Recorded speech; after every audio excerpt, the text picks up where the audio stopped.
a little girl appeared out of the fog, and then just like that, she was gone again. What is going on? Maybe the fog. Yo, you're right on the Ben Shapiro thing. Right?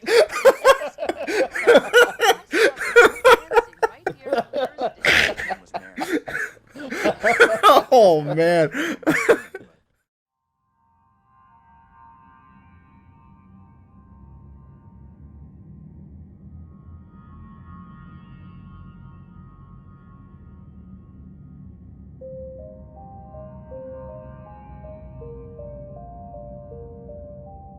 I love horror. Horror is the genre that made me fall in love with movies and the art behind them. So whenever a video game is developed in the horror genre, I tend to gravitate to it. Being scared is such an adrenaline rush and the feeling is addictive, especially when the story is great and the gameplay follows suit. So me and my friend Zach, which could literally sing all the same praises as me about horror, both picked up this game called the Dark Pictures Anthology, Little Hope. A follow-up to their previous game, The Man of Medan, or Medan, or however you want to pronounce it. The story follows a group of college kids and two professors trying to survive in a town called Little Hope after a bus crash. Together you must endure the horrors and the mysteries this town holds and find a way to survival. I did play the predecessor Man of Medan and found it very enjoyable and had some high hopes for the follow-up. So after about 4 hours of gameplay, what did I think? I actually found Little Hope to be a very enjoyable time. The premise of the town being home to being a place that held this late 1600 witch trials was very interesting, as you were constantly being pulled back in time to witness the horrors that unfolded. Throughout the game, you are consistently met with choices that can very well turn the game into either a very somber but hopeful ending or a living nightmare where your mistakes can lead to disastrous outcomes. Just like the Man of Medan, this is also playable with another friend, where you two will be put on different paths and hopefully both of you can get through the deadly fog or maybe even save each other's lives. Now my friend Zach, well, he is deadly afraid of witches. I know nothing about this game other than the fact that it has to do with witches, which I'm already not okay with. Yeah. So I give him props being man enough to be able to get through this game with me. Now, just like the choices you are met with, you are also going to be tested on your reflexes whenever the quick time events pop up.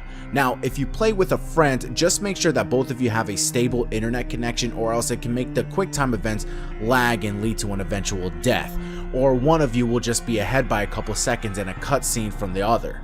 However, thankfully Zach and I didn't come across this problem too often, and honestly it only happened once, and that didn't change the outcome of the game. It was just Zach's inability to save Daniel. Oh, Jesus. Now, that isn't a spoiler, funny enough, because anybody can live or die.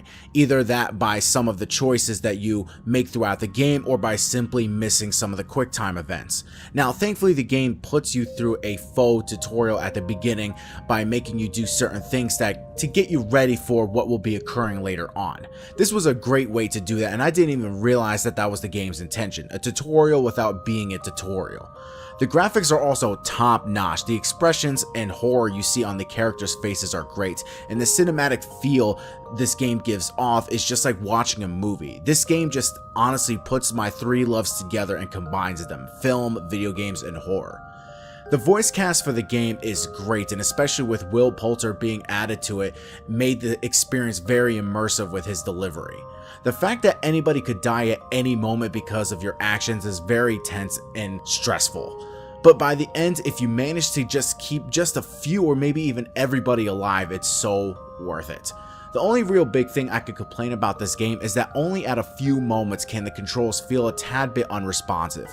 Like if I'm trying to pick something off of the ground and the option just doesn't appear to be able to do it. Throughout the game, you are also met with a little break from the guy who pretty much oversees the entire events play out and tells you how you are doing with your progress. This provides a good time to breathe a little and collect yourself to get ready to go back in. Now, I am seeing a lot of reviews trashing this game and talking about how it just doesn't deliver and that it's not even worth the $30 price tag. You know, everybody has, their right to their own opinion, and all art is subjective, but at the end of the day, I had a great time with this game. A lot that I hear from people is that it's just a lot of walking around and not paced well enough.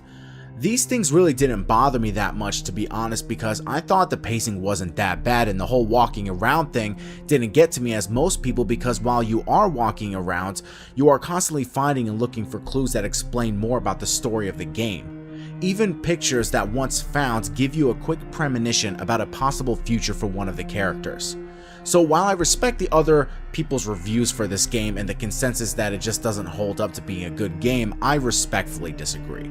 I do agree that if you have a friend to play this with, to certainly play it that way, because you and your friends will probably have a lot of funny banter between it all. I believe that if you are a fan of horror and have a friend to play this with, then definitely pick this game up and at least give it a chance. I think it's getting a lot of hate it doesn't deserve. I am probably going to go back to rating my games because it just hurts me that this game is getting low reviews. So if I were to give it a rating, I would probably give it a solid 8 out of 10. Guys, my name is Pedro Ordonez, also known as Gamelight7. Please subscribe, comment, like, thumbs up. Do whatever you guys can to support this channel. I'd like to thank you guys for watching this video. Let me know what you guys would like to see me review next in the future, and I hope to see you guys next time. Peace out.